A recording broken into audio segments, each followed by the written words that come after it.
పత్తి రైతులకు కష్టాలు తప్పట్లేదు. సీసీఐ కొనుగోలు కేంద్రాలు ఏర్పాటు చేసి నెల రోజులవుతోంది. అయితే అన్ని జిన్నింగ్ మిల్లులకు పర్మిషన్ రాకపోవడంతో దూర ప్రాంతాలకు తరలించాల్సి వస్తోంది. పత్తి రైతులు ఆవేదన వ్యక్తం చేస్తున్నారు. ఇటీవల కురిసిన వర్షాలకు పత్తి పంట తీవ్రంగా దెబ్బతింది. మరోవైపు చేతికొచ్చిన కొంత పంటకు తేమ శాతం పెరగడంతో రైతులకు గిట్టుబాటు ధరలు రావడం లేదు. అలాగే పత్తి రంగు మారడంతో కొనుగోలుదారులు పంటను కొనేందుకు ముందుకు రావడం లేదు. ప్రభుత్వం వెంటనే స్పందించి తమను ఆదుకోవాలని పత్తి రైతులు వేడుకుంటున్నారు. ఓపెన్ చేసి దాదాపుగా ఇప్పటికీ 15-20 రోజులు అవుతుంది. సీసీఐ ఓపెన్ చేసి కొన్ని సెంటర్లే తీసుకున్నారు వాళ్ళు.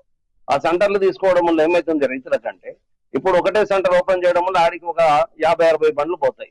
పోయిన తర్వాత స్లాట్ బుకింగ్ చేసుకొని వాళ్ళు అది కంప్లీట్ గా అదైన తర్వాత అన్లోడ్ చేసేసరికి బండ్లు ఆగడం వల్ల 2-3 రోజుల లోపల ఉన్న మ్యాచరు ఇవాళ 9 మ్యాచర్ ఉన్నది, అది దాదాపుగా ఓ 3 రోజులు ఆగడం వల్ల అది 12-13కు మ్యాచర్ వస్తుంది. కలర్ చేంజ్ కావడానికి ఆస్కారం ఉంది. దానివల్ల రైతులు ఇబ్బంది పడుతున్నారు. తర్వాత మిల్లర్స్ నష్టపోయే అవకాశాలు ఉన్నాయి. దాన్ని ఒకసారి పునరాలోచన చేసి ఏ మిల్లు అయినా ఏ ఏరియాలో ఉన్న మిల్లులు అన్ని కూడా ఒకే టైంలో ఓపెన్ చేస్తే రైతు దగ్గర ఉన్న మ్యాచర్ పత్తి కూడా నష్టపోకుండా ఆ 10 రోజుల్లోనే దింపుకుంటారు. కాబట్టి నెక్స్ట్ ఫార్మర్ కి ఇబ్బంది ఉండదు. తర్వాత సీసీఐ వాళ్ళతో ఇబ్బంది ఉండదు.